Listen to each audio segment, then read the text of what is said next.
Man, Dalton is hooking us up. Look at that screen. The lighting, it's looking awesome. Okay, hello. Welcome everybody at home. We got Zoomers in. We got all you guys tonight. Welcome. Number one, let's check the phones.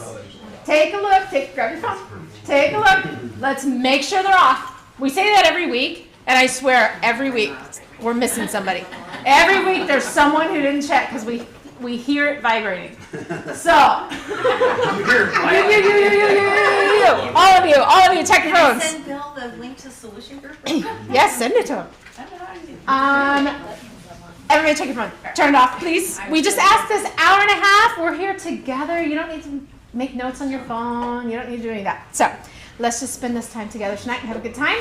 Couple announcements before we get started. Okay, so the auction, we're like less than 6 weeks away from the auction. Oh, by the way, if you're new tonight, and if you have to go to the bathroom at any point, underneath the deck, through those sliding glass. Under the deck. Under the deck, sliding glass doors to the left. You just go do that if you need to. Okay, auction. So we're less than 6 weeks away. This is our biggest fundraiser of the year for Battlefield Addiction. And it's our 10th anniversary. It's our 7th auction, but it's our 10th anniversary with Battlefield, if you can believe it. So if you were here from the beginning of time, you've been with us for that long. But we're going big. We need everybody from the beginning of the time. If you are connected to anybody that's ever called Battlefield, ever walked through our doors, we want to reach back, even people we don't see all the time. We're just hoping that everybody is there. Plus all your coworkers, all your friends, all your neighbors. We need everybody there that night. But it's on Saturday, November 9th. Our procurement deadline is coming up. So technically, it says October 8th, which is next Tuesday. But we're giving you one extra week because our solution group is the following week. So technically, you do have that extra leeway. The 15th is the drop dead deadline on bringing any procurements. And we ask that next week for Dave Reichert's, which I'll mention that in a minute, don't bring your procurements that night because we are going to be crammed. We're going to be like standing room only. We're going to be outside with canopies and heaters and all that kind of stuff. We're going to be a packed house next week. So don't bring your procurements next week because that'll be a little too crazy. But the following week for solution groups. So we have solution groups on the 1st and the 3rd Tuesdays of the month. Next solution group, you can bring all your procurements, and you're going to leave them here. And then we're going to have a basket wrapping party on Sunday the 20th. So for all of you who would like to come help, all you ladies, please mark your calendars for 11 a.m. Sunday the 20th. And that's technically the actual, like, whatever you have left. If you're coming that day, you're bringing it, and then we're wrapping everything.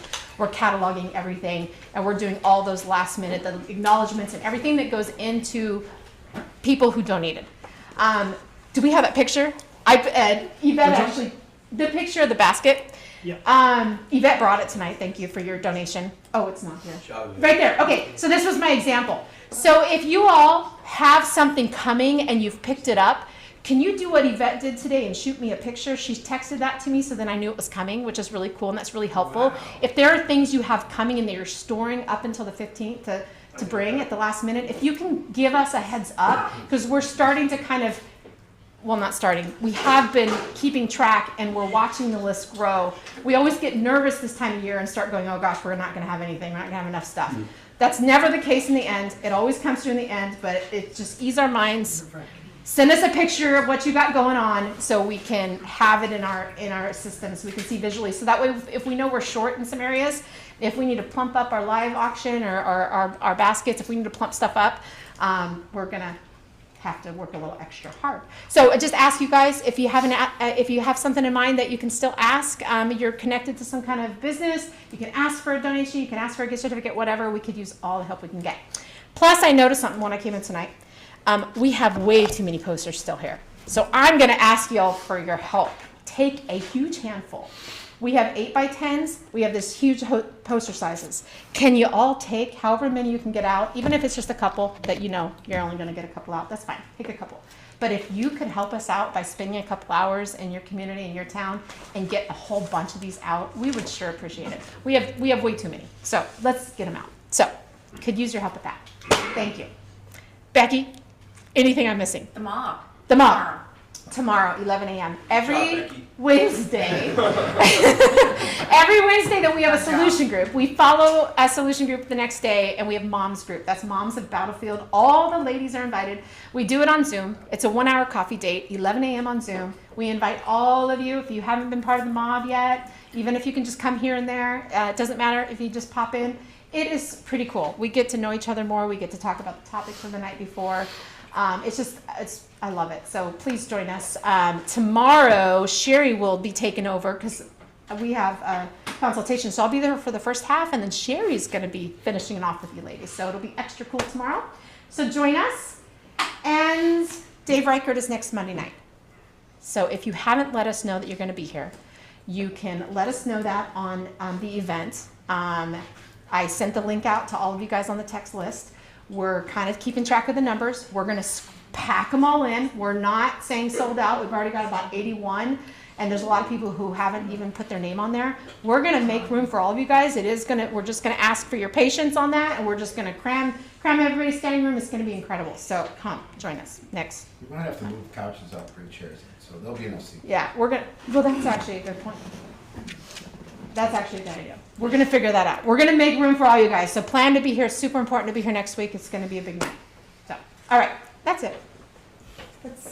We don't have any comedy. So No Tommy. let me get all this stuff. Whoops. Let me get these things out Kyle's indisposed at the moment. view so they don't bug us. Thank you, and I'll keep going. You want to finish? Thank you.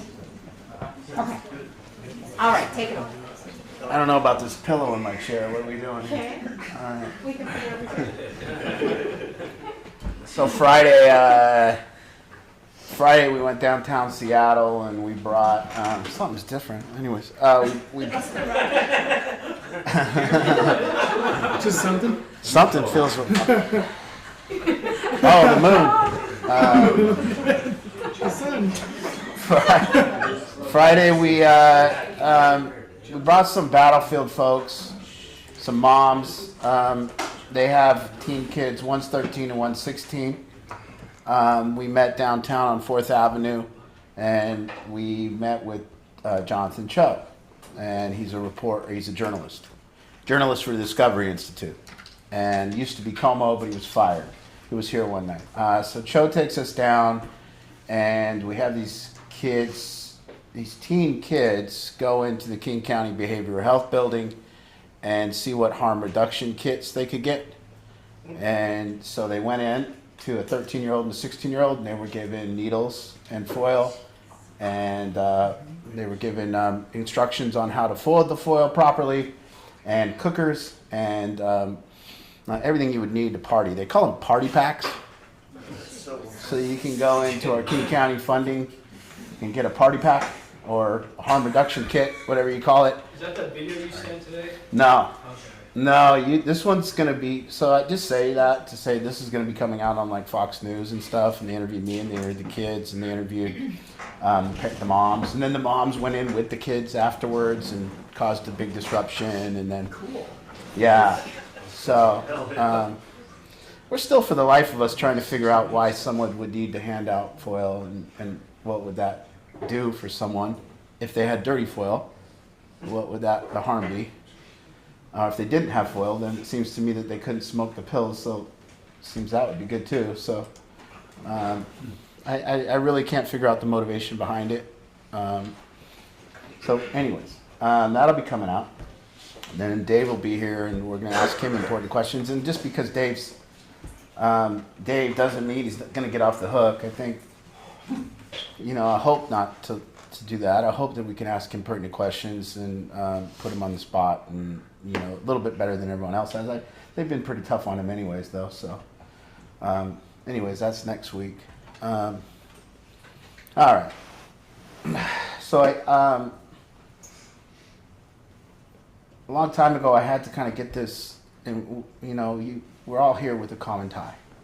The reason that we sit in this room and the reason that we come here is that for all of us, addiction kind of showed up in our lives. shows up in as a parent, it shows up in the form of your kids, and as an addict, it shows up in the form of your struggle and your deal, and what we all sit here is that it showed up for us. And I think one of the starting points is that making sure that you as a family, or you as someone that's sober now, get this kind of make sure you're not sitting backwards on the horse. You kind of got to get square on why this thing and what this thing is for you. And for me, I learned a long time ago when I got sober. Before, addiction showed up to me like a big problem. It never really showed up like a solution. It showed up like a big problem for me. I mean, I could tell that was problematic in my life, and that there was destruction, and that I was hurting people, and it was very evident to me that it was me. I didn't really have anyone to blame. But I lied, cheated, stole, deceived, and did whatever I needed to do to keep my habit going, and I could justify all that for those reasons. But then you get sober, and now there's a question, and all you guys that have just gotten sober, man, first of all, you guys, we haven't had a relapse in this house in a couple months, and in our outer houses either, and we've had a fantastic, so if you're here, maybe we just give it a little, like, I don't do that very often,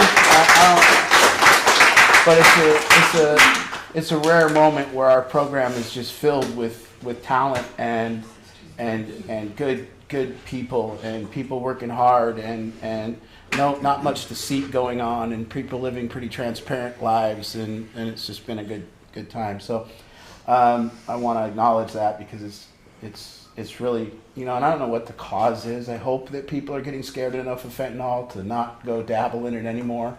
I hope that's what it is. I hope that, people are also motivated because it was such a harmful drug, and meth was so harmful that maybe now you're seeing that you got to get it square.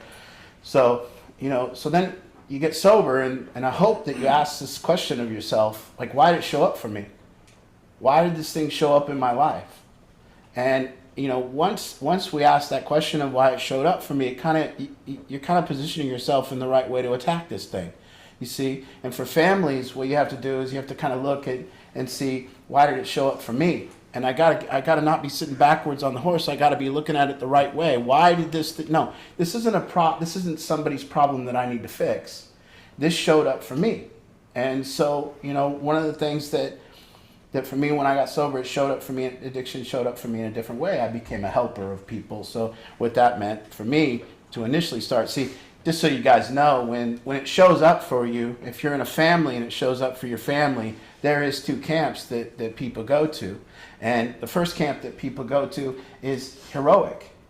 We're gonna, that's the first move that the family makes. Oh, there's a problem, we're gonna be heroic. We're gonna solve this thing, we're gonna get it done, we're gonna take care of our loved one. But then the behavior starts setting in.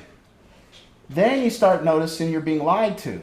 Then you start noticing the deception. Then you start lacking trust. Then, now all of a sudden, there develops another camp. And that camp is anger and hatred and distrust and fear. And so now these two camps show up. And so without knowledge to our conscious, without a conscious knowledge of what we're really doing, we act from these two places. So if you'll see anyone in the world attacking addiction, watch. If they're not very good, if they're just learning, they'll be attacking it from sympathy and protection, or they'll be tackling from righteousness and anger. So you watch. It puts half the people in righteousness and anger, and it puts another half in heroics. And so when I got sober, I became a hero. I was going to save the world. I was going to save every addict. And I had to see why. I still wasn't asking the question, why did this show up for me, by the way? See, I still hadn't started asking that question. I did start kind of wondering about my own addiction, but I wasn't asking the question, why is this showing up for me now in my life? Why do I want to be a helper? And what is help? To me, it was just their problem that I would fix. See? It was their problem and I would fix it, and that would be on my scorecard. So now I became, I am now protective, I'm now sympathetic, but I'm going to be a hero. I'm going to solve other people's problem, and then I'm going to get the credit. And so that's the first thing I did. But then lo and behold, the behavior starts showing up. Because then you got to get real close to it. And then people start lying to you. People start being deceptive. People start sneaking around. If you're the guy trying to stop the addiction, guess what the person's going to have to do? They're going to have to lie to you. They're going to have to sneak around. They can't tell you the truth because imagine having an obsession. Imagine in your life if you're obsessed with something and you're having a lifestyle that's not good and you know it's not good. Well, what else are you going to do? You can't help but have the lifestyle. So what do you got to do? You got to lie. So that creates a lot of anger with people. People are looking at you and calling you a deceptor, a liar, or whatever they're doing. So now the anger camp starts. Now for me, I became split. See, I started out as a hero, and now I started developing an anger and a righteousness. So now I can only attack this problem from one or two places. If they behave poorly and they relapse, I can go yell. I can yell. I can go yell and say, I would never do that. Why don't you get sober like me? Why don't you behave like me? You need to learn how to live like I do. And I can get real righteous and I can yell. Or I can go protect and I can save and I can grab somebody out of a hotel room and I can be the hero at midnight and I can chase around drug addicts on the street. See, I got these two options because I didn't know better. So here we are. And see, families are suffering from these two options. Guess what? Grandma lives in Montana. And so the kids behaving, and the kids behaving poorly and using drugs, and then grandma calls and goes, send them to me. All right. And then what does the kid do? That never works. Because first grandma was really heroic. But guess what? Then her watch is missing. Then the same shit starts happening to grandma that was happening to the parents. And then grandma says, come get this little shit. And so here you are. And now grandma's righteous, so she went from heroic to righteous. And here we go. So we got heroism and righteousness. And if you look across our state, what are the Republicans? They're righteous. What are the Democrats? They're heroes. So see how it works? So the liberals want to save and protect the behavior, and the Democrats want to say, why don't they get their shit together like me? And it's the same deal. And so you see the same thing showing up. So we have to say, now what if these righteous people, and what if these heroic people started asking the question, why did this show up for me? Why am I a hero? Why do I want to solve other people's problems and make it my scorecard? Why am I doing this? See, it showed up, and what I realized about myself was I was codependent. I had codependent tendencies. I wanted people to change their life and give me all the credit. I wanted to be known for my heroism and how cool I was. So that's what I started to try to attack the problem from. And then when that didn't work and they didn't behave and I couldn't control their behavior I went over here to this side. I went over to the angry righteous side and I said, listen, I'm done with you if you don't behave like I want you to behave. You need to get the hell away from me. So I've been on all sides of this thing. So then I get to a place where I go, oh man, this showed up for me. I guess I'm going to have to learn how to actually help people. See, we need to kind of define what help means. It doesn't mean solving somebody else's problem. It doesn't mean for them. It doesn't mean actually, having people behave like me or making people make the choices I want them to make. That's not what it means to help someone. What it means to help someone is that when I'm around this person, they improve as a human.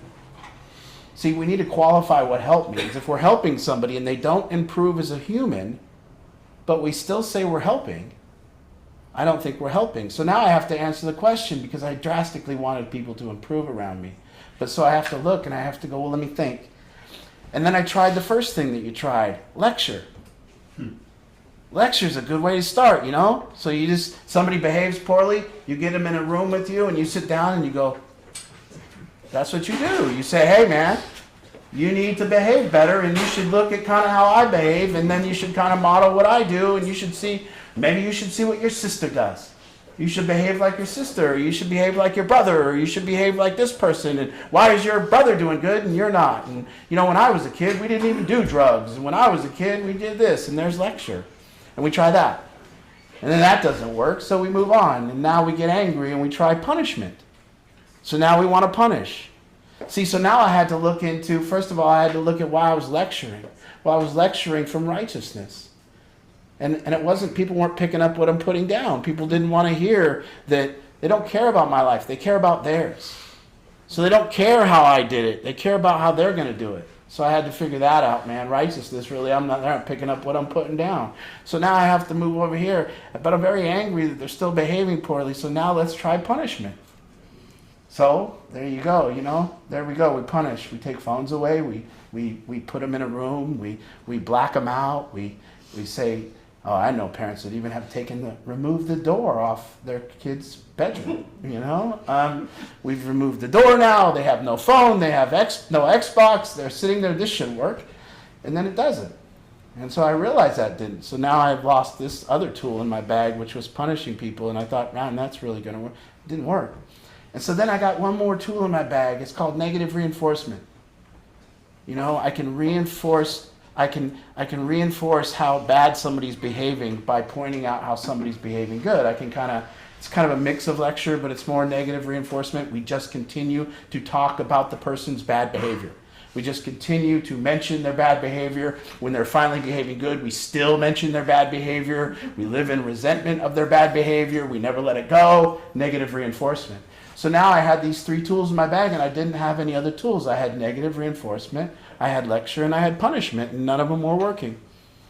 And so I want you to now think for yourself in your life. I want you to help another human being. I want you to take away lecture out of your repertoire, because it doesn't work. I want you to take away negative reinforcement. It doesn't work. And I want you to take away punishment. Now, help someone. Now what do? You see, now it becomes tough, because now this is where it showed up for you. Because now we're going to move into what's called tough love. See, but when I say tough love, what people hear when you're talking about addiction is they think that means kick them out. Don't give them any money. That's what people think tough love is. Kick them out. Don't give them any money. That's not tough love. That's tough. That's tough. So what you're left with when you figure it out, and letting them stay is not an option either, because that's not love. Because they're downstairs in your basement getting ready to kill themselves. You're handing them foil. You're making it easier for them to get high. That's not love. You call that love, but it's not. So it's not. You're not tough and you're not love. You're not either.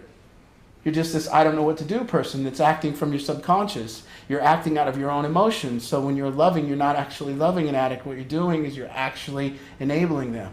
And you call that love. And you say, no, my kid's going to die if he goes out on the street. I'd like him downstairs in the basement smoking fentanyl. That's better. At least he's not going to die. And we hear that rationalization and justification all the time. And so now it's not love, it's enabling, and then it's not tough, it's just mean and cruel, and neither one's working, right? Because here they are. And a lot of times tough love does mean that when you're just in the battle. When someone's actively getting high, this conversation really doesn't apply, because when somebody's actively getting high, what works. It works when they run out of resources. It works when you've had to make hard moves, when you've had to put them in a corner, when you've had to have some leverage. That's the battle. But I'm talking about after. I'm talking about now. Here we sit. A thread that binds us all, a common tie, and then what did this show up for you for? What it is to teach you about yourself. So I ask all the enablers, the people that have joined that camp and feel sympathetic towards drug addicts, nobody likes your sympathy. Nobody likes you protecting them. They want you to hold them accountable. And I ask all the people that are righteous, nobody likes that either. Nobody likes that, you wanting them to punish thing. So you see a mom and she wants to protect. When did that first happen for a mother? And you ask yourself as a mother, when did you first explain away your kid's bad behavior? What was the first age you did that? There's where it happened. Right when you explained it away, right when you said, there's a reason they behave poorly and it's not their fault. What were you doing at that point? You see? And as a father, or an angry mother, what is the point where you first lost your shit? What was the point where you got so angry and you said things to your kid that you would never say? That you tried things with your kid that you would never want to do? When did that happen? Because right there it happened, see? But what you didn't know was that was automatic. What you didn't know was that's just unconsciously what people do when bad behavior shows up. Look at it all over. Don't we have the homeless behaving poorly, committing crimes? Half the world's protecting them? Half the world's righteous and angry. Look at it. You see it? Every time there's bad behavior, this is where people go. It's the same fight everybody's fighting. So how do we help? See, now we can't lecture, and we can't punish, and we can't negative reinforce. So what are we left with? Our growth. This is what we're left with. If you're a family member here, this showed up for you. And if you're not asking the question of how do you need to grow, then you're not even in the game yet. And you never will, because this will always just be a problem for you. See, for me, addiction's never a problem.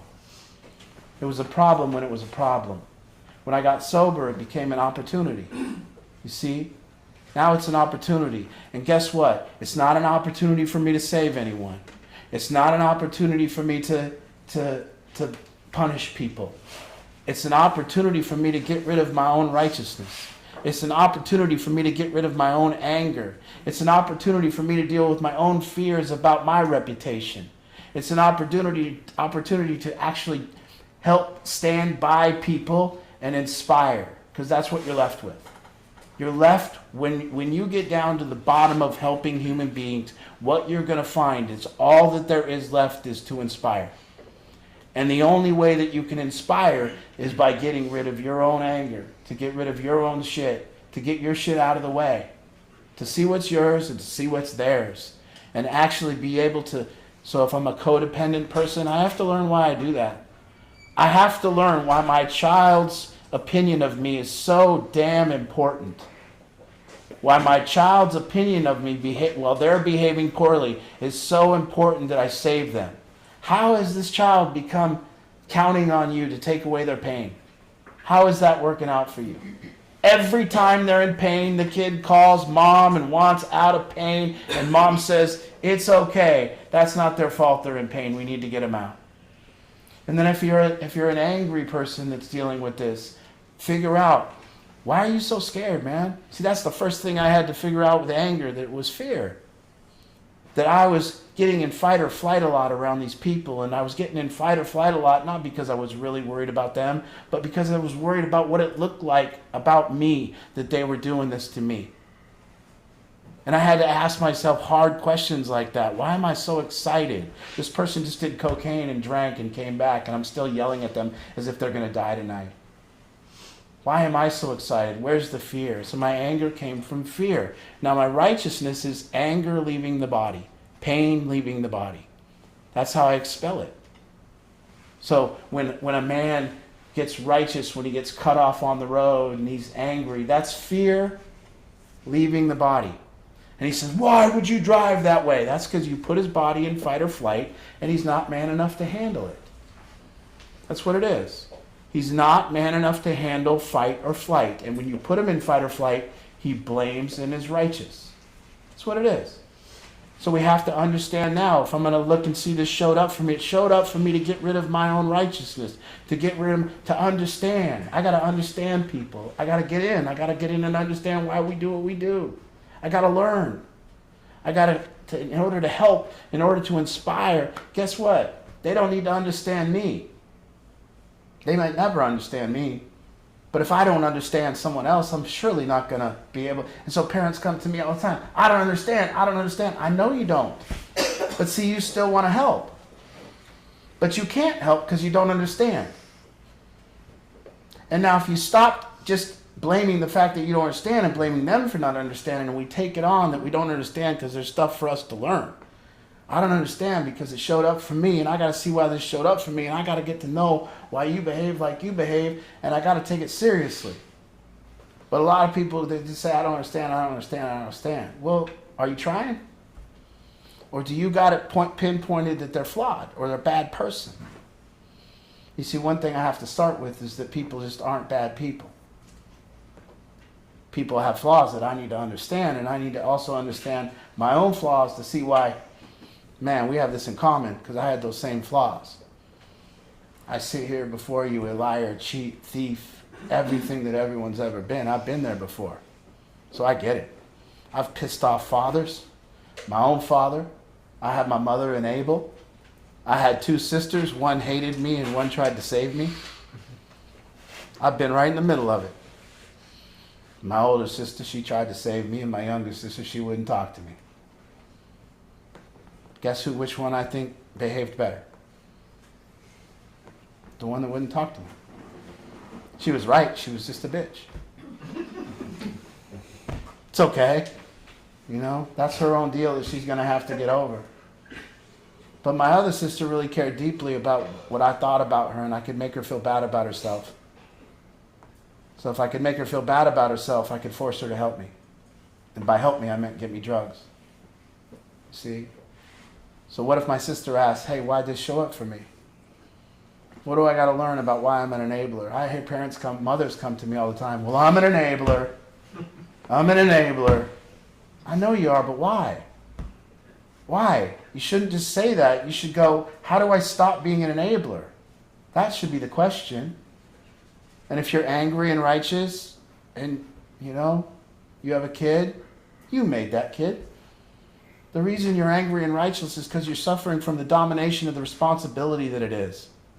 That's why you're angry and righteous. You're scared about the domination of the responsibility that the relationship with your kid is. That it's a big load to take on. That you can't get out of this responsibility. You know nothing gets you out of it. And so the domination pisses you off. And when you get pissed off, you vent and you say, God damn it, I hate this kid, and all the shit you say. I'm done. Well, okay, but listen, you're not. I've never seen a family quit yet. Not one. I've seen a lot of bluffing. But when the rubber meets the road, we're family. And we don't leave each other behind, and we never will. And so here we are, right? And for me, I've been on the journey. I had to get rid of my hatred. I had to get rid of my heroism. I have to get rid of my own righteousness. You guys ever see like what happened to PETA? That organization, PETA. At some point, they became too righteous to solve the problem. Remember throwing blood on the fur? Belittling everybody about how they took care of animals. And they got too righteous to solve anything. And look at our Democrats and Republicans. Aren't they a little too righteous to solve a problem at this point? They're not saying, why'd this show up for me? They think they're going to fix everyone's problems. You can't fix other people's problems. That's why they're their problems. You just can't do it. So I hope that nobody came here today to learn how to fix somebody else's problem, because it's not a possibility. They're going to have to do it on their own. You're never going to stand between them and the dope man. You're not going to stand between them and drugs. You won't be able to do it. So what are we left with? And when they use drugs, guess what? The punishment won't work. See, why do we want punishment? We want people punished because for us. Makes us feel better. Makes us feel safer. Well, they always ask me, Art, so-and-so relapsed. What are you going to do? I don't know. We haven't punished in this program in a long time. What we've learned is that people get high and they relapse, and the punishment doesn't help, and they feel bad enough, and they turn it around. We've had no one continually get high here. So what's going on? How do we not have to lecture? How do we not have to punish? And how do we not have to negative reinforce and have it work? And you're left with this community that inspires. A community that wants to behave well and wants the best for others, and then when somebody doesn't behave well, they feel really terrible about themselves. And that inspires. And here we are. So I've learned a lot. And I never was here. One of the first things I learned is I was never here to solve anyone else's problems. Imagine if I was the helper and you were the helped. What a fucked up situation that'd be. Look at all you getting help. I'm the helper. That's not how it is. I'm just telling you my experience. I'm telling you my experience and how I got helped by trying to help. I'm telling you how it's grew me.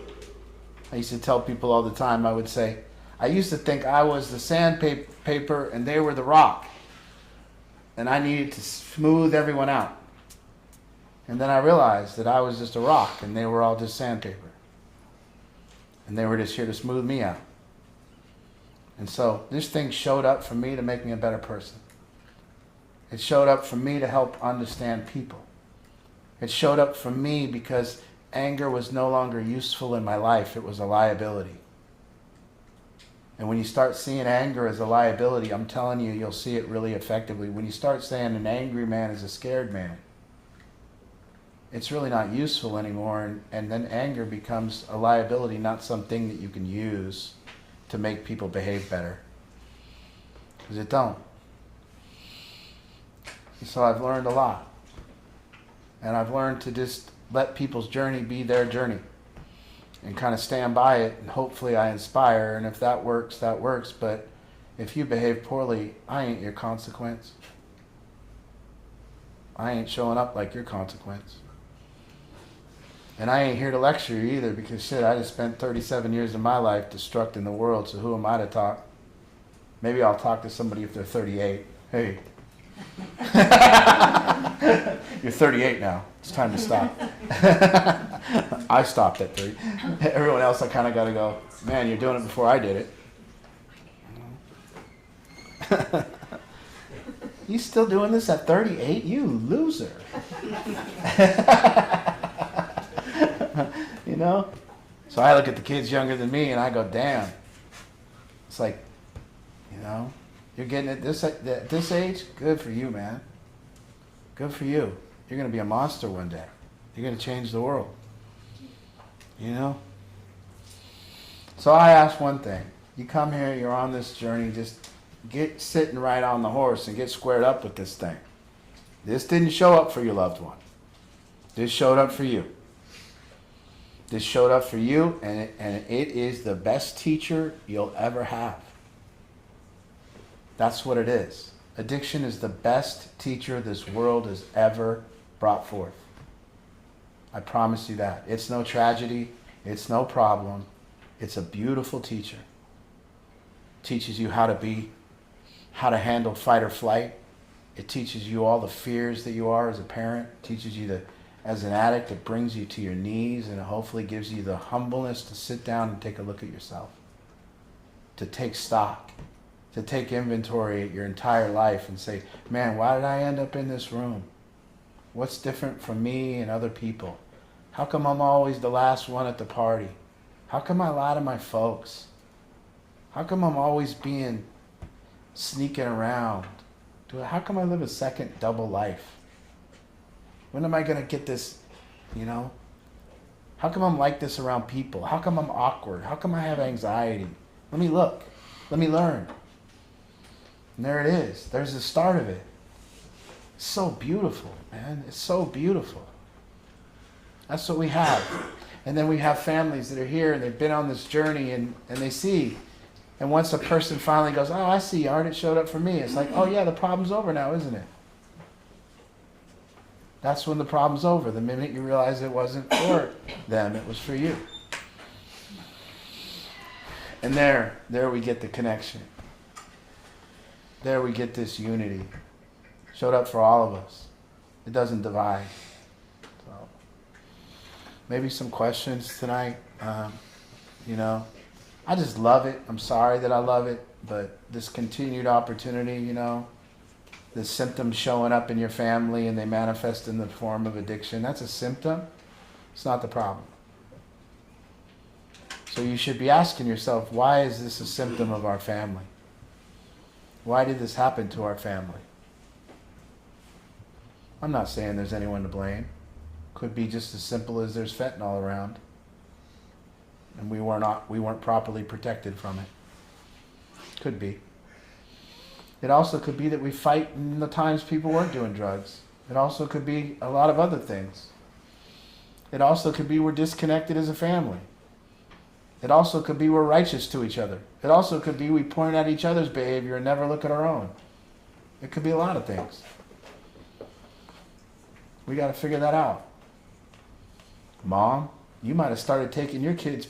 I don't think see, they always say addiction shows up and then codependency forms. I think it's the opposite. I think codependency showed up long before the addiction. I think mothers and some fathers and some mothers started taking the blame off their kid a long time ago.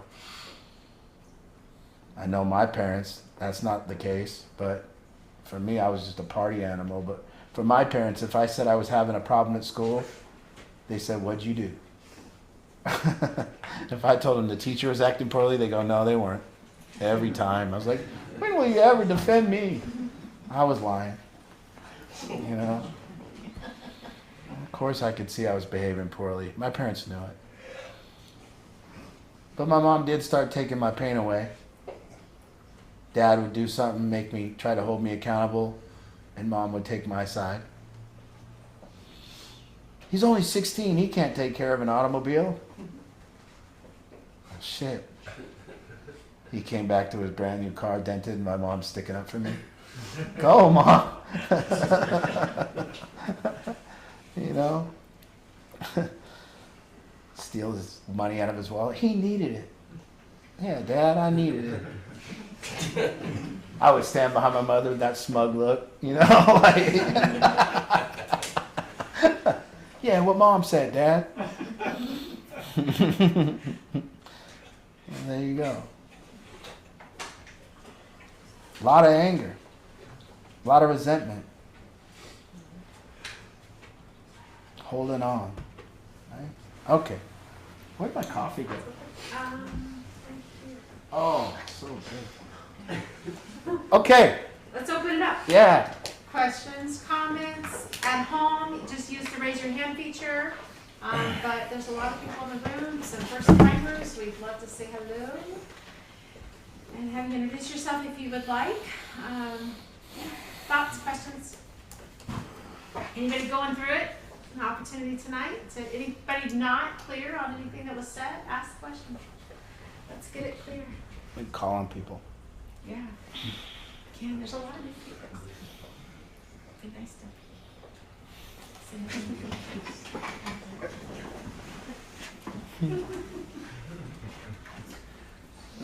Does this camera add 10 pounds? yes. Oh. Will you get that camera that takes 10 off?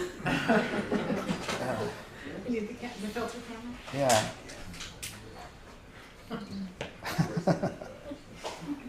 Quiet, huh? Nobody's mad at me? Nobody disagrees, nothing? Another good girl. Let's get someone that I was disagrees perfectly with 100% accurate again. Let's get somebody that disagrees with something. Yeah. Someone's angry. Yeah.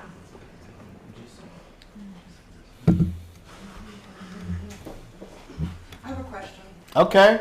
Okay, so it showed up for me as fear. I was afraid to lose my daughter. I was afraid I wasn't good enough. Yeah.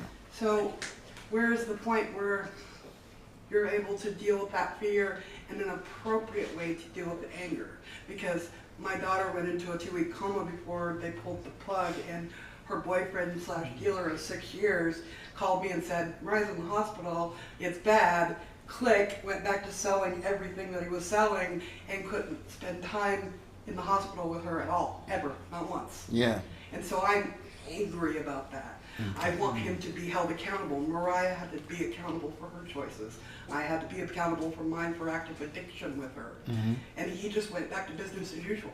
Yeah. So I'm angry with that, and I want him to be held responsible too, but I don't want that to consume what I'm trying to do. Yeah. Okay. The first thing that, for me, what I had to realize for the first thing, try to be angry without being two things. Okay? When you are angry, you will always be two things. The first thing you will be is a victim. Okay? The second thing you will be is righteous. Okay? So, a righteous victim. That's what anger is. That's just what we are when we're angry. We are a righteous victim. Now, one of the things that wasn't very useful for me was to be a victim. Also, one of the things that comes out, and I still have it come out, is my righteousness. And it's ineffective. And it eats me up.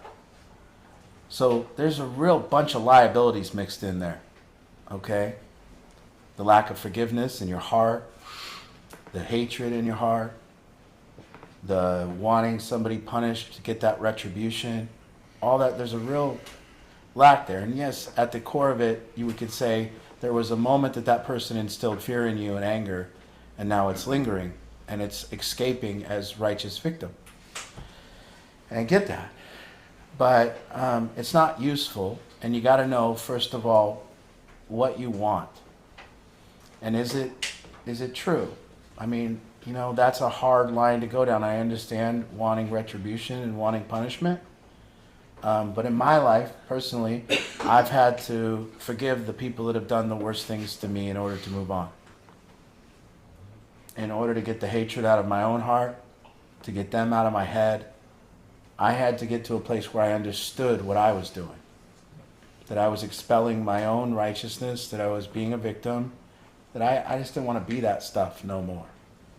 So standing behind anger is always righteousness. And it's not useful. It's not a useful emotion. So I understand. I'm just saying that there is this work to do.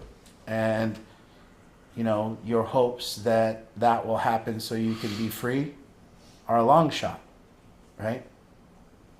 I just want to prevent dealers from thinking they can just peddle poison, hang up the phone, and go back to business as usual while people are dying. Good. And then what would be the strategy to do that?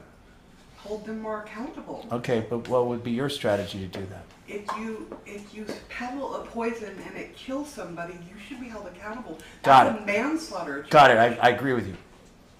How do we do it?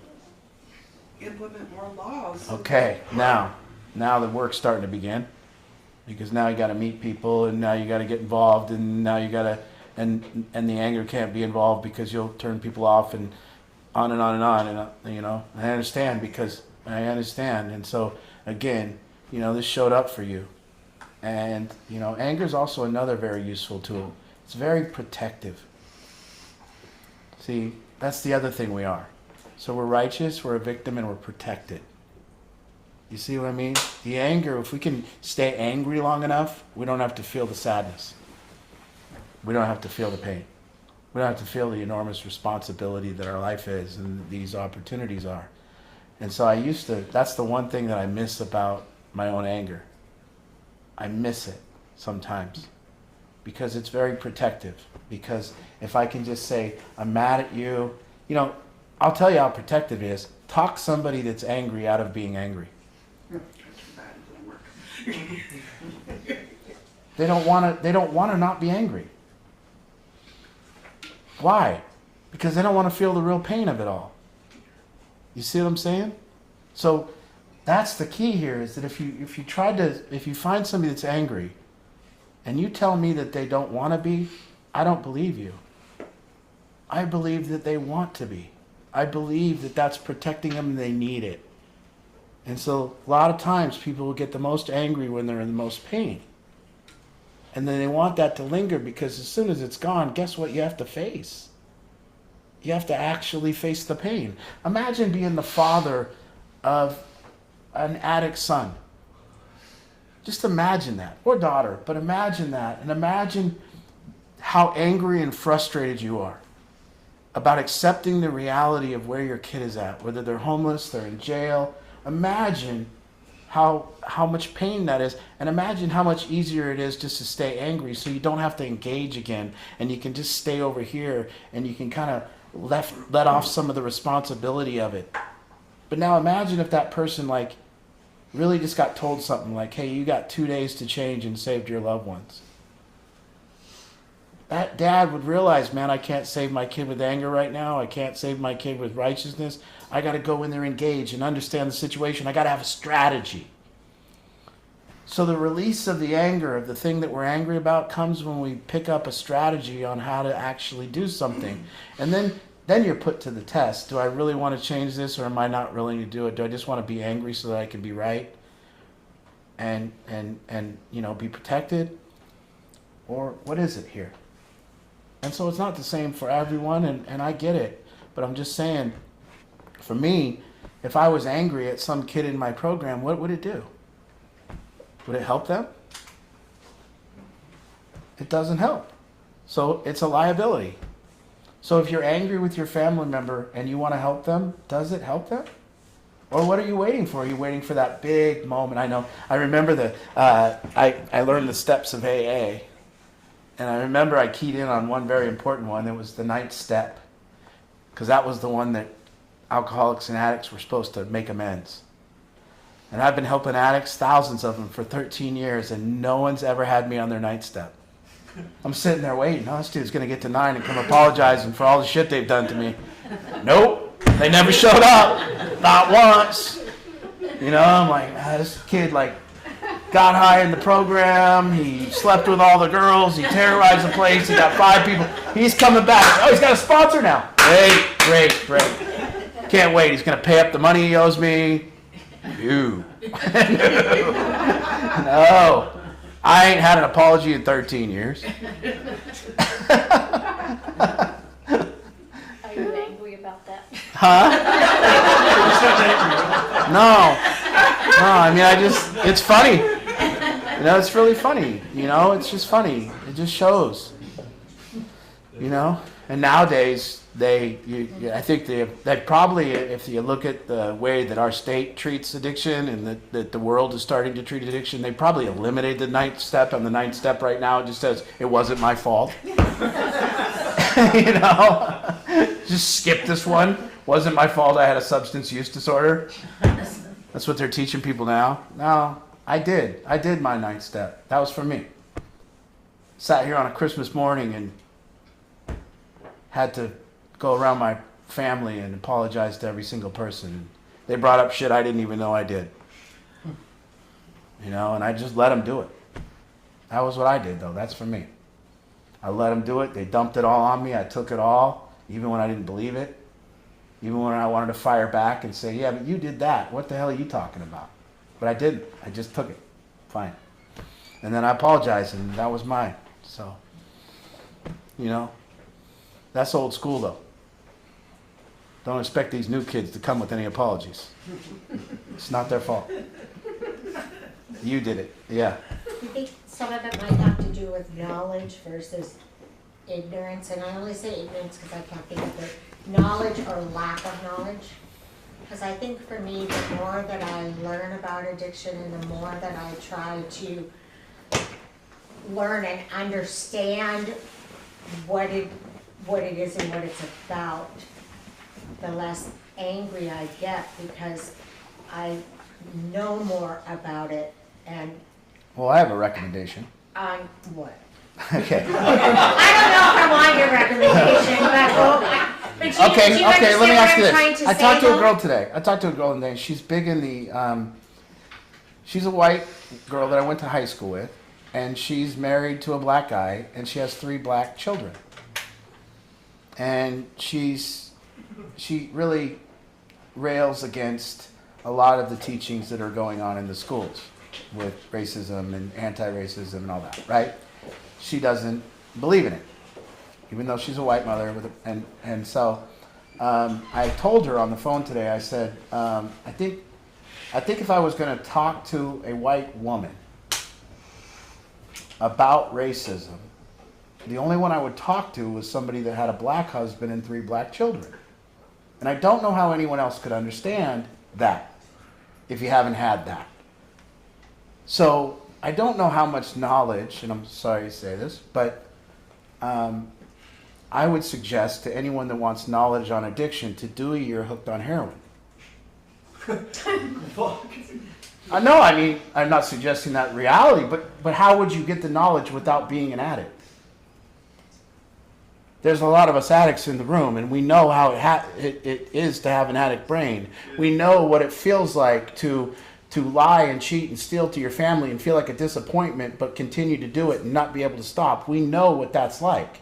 We know what cognitive dissonance is.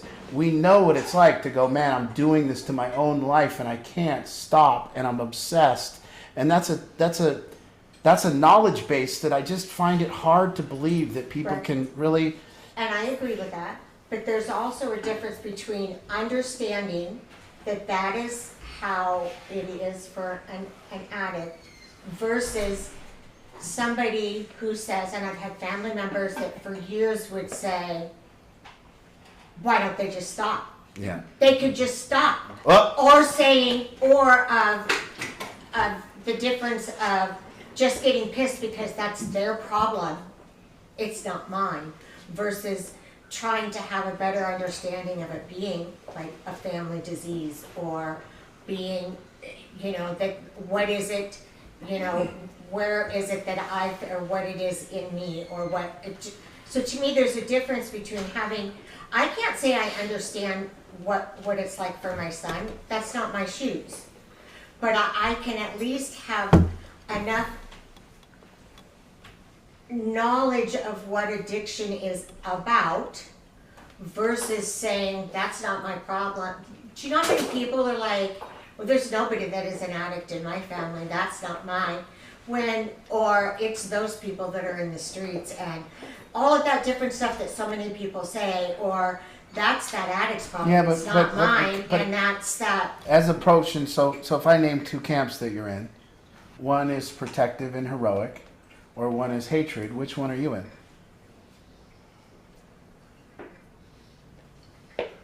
Well, I don't want to be in hatred. Okay, you don't want to be So- in hatred, and you kind of disagree with the people that are in hatred. Yes. Okay, but that I doesn't. don't think that helps No, any addict or any okay, family member okay. whatsoever to, Okay, but live in that hatred. we've still gotten back to the same fight. We just went to the same fight. So, like I said in the beginning, there's people that are over here in protective and wanting to say that they understand it and protecting the behavior and saying they can't just stop. But eventually, when an addict gets sober, they do just stop. That's exactly what they do. They stop. So it's not that now you would have to get your point across, not to me or not to them, but you would have to get your point across that what does make them just stop. You see, now that's an understanding. So, you know, I'm not asking yourself to be in the shoes of an addict. I'm asking to be in the shoes of yourself. What pisses you off? You did just ask me to be the shoes of Well, the you addict can't. for a year. You can't. No. I was more angry with Parker than you were. But again. Yeah, okay, yeah. Okay, but Many again, times. I was more. But what I'm saying here is this: it doesn't move the dial. What moves the dial is an understanding of ourselves. Sure. So why are you angry with the people that are angry? I'm not saying I'm angry with them. I'm saying that to me, and for me, I think that I always want to learn as much and read as much and gain as much knowledge. Yeah, don't do as I that. can Don't for do me. that. Don't do that. Well, I read a good one Don't last do that. night. No. I sent it to you. Let me What? take a little shot at this. Yeah. Because I can see where you're going and I understand what you're saying. Okay. You know, but. But you're on my where side, the, Where right? the knowledge part, Come on, Jimmy against Mark, right? where the knowledge part comes in is what can open compassion. Yes. You know, if I'm just mad as hell at him and what he put our family through, and it's all his fault, and I'm just angry and pissed about that, when really it's fear that I'm fearful for my reputation and his health. Or death. But when you explain it to me about, you know, what he's going through in that moment, and I get that knowledge, what that does is that opens up just a huge amount of compassion. And as soon as you have compassion, whew, the whole picture changes. Yeah. And you did, I mean, we talked about this a lot, but you really opened in me compassion that I never had. Well, I also at time to time told you to go grab him out of his car by his neck. Yeah, you did. Take it out of the box. I mean, you know, Yeah. Okay, but I also gave you a location so you could go pull him out of the car by his neck. I never did that. I sent someone. No, you said- I want to say here's my point. This didn't show up for you to learn about them. Right. Showed it. Right. This showed up for you to learn about you. Oh. So the knowledge base that helps another human being isn't that knowledge base. First, before I can help another I got to understand my own motivation. You see?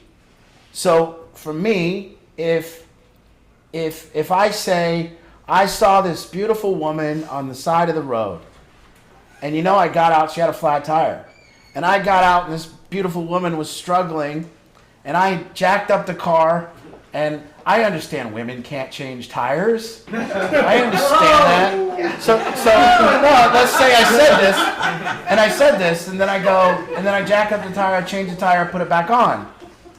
Now, did I help her? You see, I don't know. I don't know. Now she's driving down the road a little while later. And now she gets another flat tire and wrecks off the road. See, for order to her to be helped, she had to have a knowledge base about tires. Maybe her dad would have taught her to check them. Maybe make sure she don't got bad tires.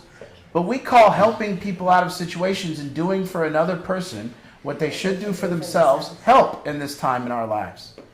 You know, what would help her is go, man, change that yourself here. What are you going to do next time? No, it's cool, whatever. But what I'm trying to get at is I got to understand, why would I go change that tire for her? I want to be heroic. I want to be her hero in that moment. You see? Notice, I bet they could do a study. Good-looking women, chances of getting their tire changed compared to men. How many times a man standing on the road, he's going to get his tire? Is any men pulling over to help a man? You know, I mean, I remember we had a flat tire with my ex-girlfriend, and she goes, you go in Fred Meyer's, I'm going to stand here. I came out and the tire was changed. I went, men are such dipshits. I mean, that's how it is, you know? So, the knowledge base about why we do what we do. If you're angry, why? What do you want? If you're enabling, why? What do you want? So anyone angry right now, why? What do you want? Oh, you want your loved one to do better? Okay, good. Then just say that then. Okay, more questions. I'll talk more with you.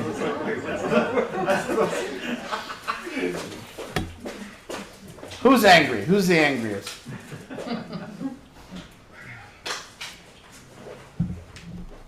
My brother.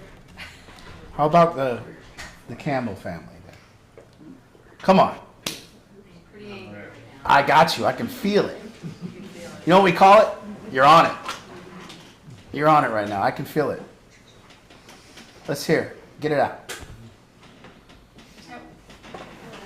I resonated with a lot of what you said and what camp not to be in, but what camp should we be in? Like what can we do right now? I know we can't do anything The brilliance. to fix it, but what can we do? Well, that's the most beautiful question you can ask. Because now the work starts. So the work starts that we don't want to be in tough and we don't want to be an enabler, right? That's true. Okay, so first of all, why am I tough and why am I an enabler? Now we learn to move to the center. What's happened to you to become tough is that you're a person that's been put in fight or flight a lot. You're a person who's experienced a lot of pain from this. And so now you got to work on your own pain. Now you got to work on getting rid of the righteousness, getting rid of the anger. And for the person that enables and wants to protect that person, they got to get their self-esteem up. They got to start being able to go, hey, I can say no. You know, I see parents that enable their kid. I see that as a problem probably in a lot of areas of life. So that's the work. So when I begin to do the work on myself, what I mean is I'm looking at all the times in my life that I'm angry and I'm seeing it as a liability, not as a protective measure. And when I'm being heroic with somebody, it's usually because they directly their success directly affects my reputation. You see? And because there's no other justification, right? Like let's say that King County says to me, I go, why do you give people foil? They're going to have some rationalization as to why they do it. But they would say harm reduction. And I would say, you think there's a way to harm reduce the most deadliest chemical of all time by giving them the paraphernalia to smoke it on? and encouraging them to smoke it, the most deadly killer we've ever had in our country as a drug. And they would have a reason for that. But what's the real reason they do it? So they can say they helped. Because they want a loving kindness reputation. They want to be known as the heroes to these people. That's why they do it. You cannot find another reason, see? So you have to start looking into our own motivation. We have to see how we got where we got. There's the times, and by the way, we don't just stay in one camp. We bounce back and forth. We go, oh, they're in trouble. I'm gonna save them. And then the person does something to piss us off again. And then we go back to protection, right? And so you really got to see that you're protecting yourself. That's all it is. The anger right now is very useful because it protects you from being harmed again. And you don't want to give in because you don't want to trust that you won't get hurt again. And so, I get it. Is that not true, though? That you're scared to get hurt again?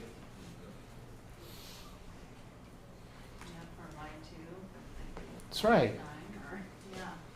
Now, this is where a little bit of knowledge is useful, what she's saying. This is where a little bit of knowledge that distinguishing between the symptoms of addiction, which everyone who suffered from addiction in this room lied, mistreated, wronged our families. We all did it. So is it a symptom or is it unique to your loved one? Right? It's not unique. It's a symptom. Just like hair falling out is a symptom of cancer. Lying is a symptom of addiction. There's nobody that gets out without lying. You have to. And so now you're just looking at the symptoms, and then can you be mad at the symptoms? It's not unique. Everyone steals, everyone fights, everyone lies, everyone covers it up, everyone engages in behavior that their family doesn't want them to engage in. Everyone says, oh, and then everyone has a partner that's to blame. And then some people say, well, I kind of put that on my person, and it's on and on and on. Let me keep working just a little bit. Well, this was an idea that might be helpful to them. Is one of the things that, and I do on myself, and what I think in myself is, which kind of how I try to get into the middle, is I have to ask myself is if the end result causes harm within me, is it worth to me? When I'm on one side or the other, if the answer to whatever it is that I'm going through or I'm working through, if the end result is gonna hurt, if my own end result is gonna hurt me, then I have to decide whether it's worth it to me if I know the end result will be harmful to me. And a lot of times when I'm trying to figure those things out, it kind of solves it for me. Well, let's go one step further for him right now. You're not ready for that, for what I'm talking about yet. I know that. Right now you need to vent. Like right now you need to get out how you were wronged. I get that. That's what people want to talk about when they're angry. They want to talk about how they were screwed over, how this has affected them. That's useful too. You need to do that. Before you get to the other part, you got to talk about the anger, and you got to vent it out. You know, when we get angry, once we're angry, there's no real recourse. You know, you kind of got to talk it out with folks. And you got to say, man, I got screwed over like this. I got screwed over like this. I got screwed over like this. And you can't get that energy out until you do. And then once you're there, then you'd be ready to hear what I'm saying now. But, you know, right now is a tough time because you've been in a battle and you're just right now, the aftermath, it's like the dust is still settling, right? I get it, and it's beautiful, but that's just where you're at. And I just say, trust me, when you get on the horse right and you see and you position yourself ready to attack this, the move is, why did this show up for me? And that's such an important move because now you're not investigating why it showed up for them. You're not trying to solve their problems. You're trying to just get yourself comfortable dealing with things inside here. And then you're going to be very helpful and useful as if we all see, you know, and that's this beautiful work of getting to the middle. If I get rid of my righteousness, I'm more in the middle. If I get rid of my heroics, I'm more in the middle. If I start distancing myself and I start figuring out what shit is mine and what is theirs, I got to kind of distinguish between the two, you know? And there is this part where you're learning that, and then all of a sudden you realize what happens in the rest of your life. You start learning how to tell truth to people in a kind way. You start learning not to. I remember I had this girl, and we were in a group room, and I was given a group. This is years ago, and one girl had a rough night used the day before, and she had to come to group. So she was sitting in group, and she had nodded off, and her mouth was open, you know, catching flies. Just. And so I got my camera out, and I took a picture. Boom. And a little hero stepped up. Can't remember her name. She was a feisty thing at the time. And she goes, "What are you doing?" And I go, "What are you doing?" And she goes, "What are you doing taking a picture of her?" And she goes, and I go, "Well, what are you doing? Why do you think out of 15 people in this room, you stepped up to be the hero? Why? You ask yourself that. Why out of everyone else did you find it your job to be the hero of this person? Well, what are you going to do with the picture?" I said, "Well, I'm going to show it to her. When she wakes up, I'm going to put her in a group room. I'm going to put her in my office, and I'm going to show her the results of her behavior and what people are looking at to her. And I'm going to ask her if this is what she really wants out of life, to have this going on. So actually, I'm going to try to help her. What are you doing? Well, see, you want her to behave poorly and have no consequences. That's what you want. Is that going to help her?" So this girl, what I did was kind of say, "Hey, I know what I'm doing. I looked at my motivation. I'm not trying to tease her. I'm not trying to do anything. I'm not trying to make fun." I pulled my camera out very calmly and took a picture because I want to help the girl. What are you doing? And this is the start. Why are we help? How are we helping? Why do we do this? That's your brother, correct? Dylan's your brother? And you're a fierce fighter of a sister, I take it? I think I'm the more heroic one after hearing your story. Well, if somebody wrongs Dylan, who am I getting a phone call from? Their sister. And hang on. Oh, yeah. But see, there's the foundation of it. There's the start. Good people acting, good families, that's what we have here. Good families that when this stuff starts showing up for the whole family, it becomes a better family. Never a worse. It becomes a better family every time, because now guess what? Now you have family members not just putting the onus on Dylan, which he owns a lot of it, but not putting the onus on Dylan and saying, "Dude, you're screwing up the whole family." No. Let's all take a look here and readjust. Let's just all look at ourselves and look at our behavior and see where we're standing at, and see how we all can conduct ourselves a little better. All can show a little more compassion, all show a little less anger, and all get in our lane. I don't need to jump over into Dylan's lane. He's a big boy, man. He can handle his life. Trust me. My father used to say the same thing to me. He used to say, "Art, it's the drugs, son. It's the drugs, son. Get those out, you're going to be a good human." Well, same for Dylan. Same for Jordan. Same for Tyler. Same for Anakin. Same for Addie. The family values, same for Barbara. Family values are right there. If Parker can work with his two brothers, any family can keep. Oh, yeah. This family right here, the Olsons came. Boy, they came to me. 2 brothers, a father, 3 I was brothers. the only 3 nice brothers. one in the room. 3 brothers, a mother and a father, and they hated Parker. All but me. I didn't. Yeah, I was they wouldn't even come. It took months to get him to even come. And they came and they just unloaded on Parker. And then Parker unloaded on them. And they fought and I left and I was like, "Oh, they're fucked." And lo and behold, years later, they're at working together. They work together. Yeah. Yeah. And so, They would have never been in a room together. Holidays were horrible. But the best question you ever ask is, how am I of a human being? See, tough love, what it is this. Tough love inspires.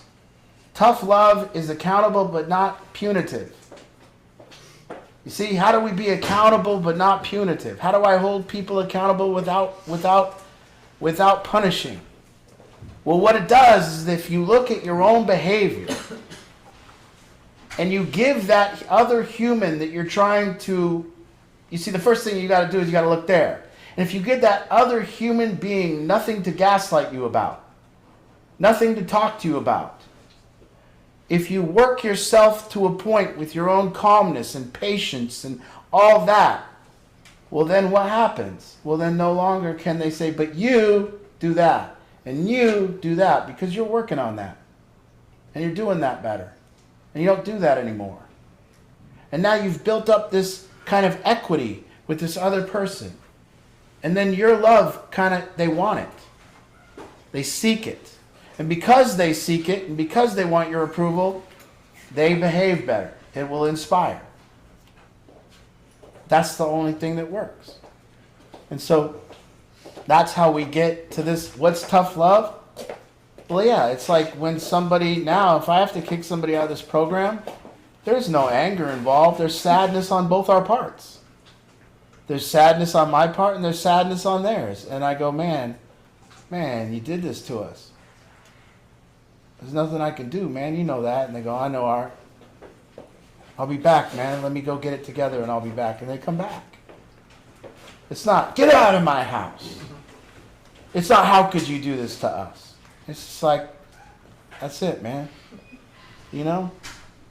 It's this beautiful thing. So getting to the center is the work. And I just got to do two things. I got to look at why I want to be someone's hero and get in their lane. And I got to look at why I'm angry and what I want. And I got to look at myself as righteous. A lot of times I tell kids in this program, I say, you know what we could do? We should just get one of those little GoPros and a hat, and we should have a camera that's posted on us all day. And then at the end of the day, nationwide news, the world gets to critique our behavior. And you'll have to watch the tape. Well, I'll tell you, the first thing that you're going to be embarrassed of is righteousness and anger. Because I've seen myself on camera being righteous over and over, and it is embarrassing. And the first thing you want to get rid of is your anger. Your angry side is ugly. And you're going to want to get rid of it. And then your heroic side is also ugly. And you're going to want to get rid of it. And then what do? We just stand for our loved one and get better. So, Or the tickets your way. Tickets. Listen. We are doing political work. We are doing the hardest work that we've ever done. We are fighting for people to not decriminalize drugs.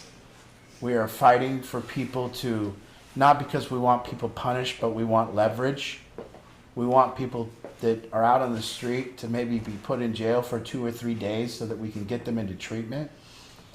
We want not people that are drug addicts to get houses that they can get for free and close themselves in closed doors and use drugs and die. We want addicts treated with respect, but we want them also accountable. So we're on an accountability campaign in the world, or in the political world. And we're working very hard on that. And we're working very hard every day with a lot of families to do this work, and it's free of charge with the family side, and we're doing it, and we're working our ass off.